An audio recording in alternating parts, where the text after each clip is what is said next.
La Commission nationale des droits de l'homme vient de partager avec la presse le contenu de son rapport annuel 2020 sur la situation des droits de l'homme au Mali. Il ressort qu'il y a eu un net recul par rapport à l'année précédente. La situation de l'ex-président de la transition, Bandaou, et de son premier ministre, Mokhtar Ouane, font partie des causes de ce recul. Donc, nous sommes entretenus avec eux. Nous avons fait des rapports circonstanciés en la matière.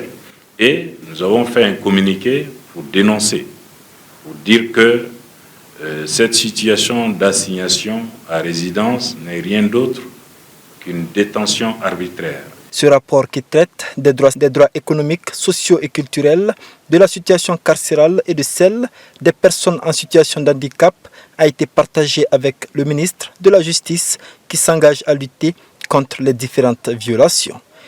Vous avez un homme convaincu de la nécessité de faire en sorte que les droits de l'homme soient pleinement respectés dans notre société. Et ces combats, nous sommes là-dessus depuis très longtemps. Des recommandations fortes ont été faites pour lutter contre le terrorisme et la pandémie de coronavirus.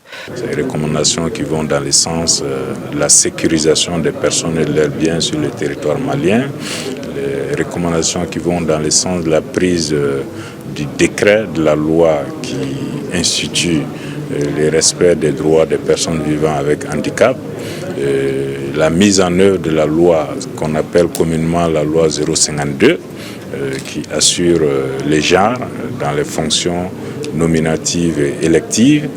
Après avoir traité la question de l'école dans son rapport, la CNDH appelle l'État et les syndicats des enseignants à trouver un consensus en vue de sauver l'année scolaire dont les examens de fin d'année sont menacés de boycott par les enseignants.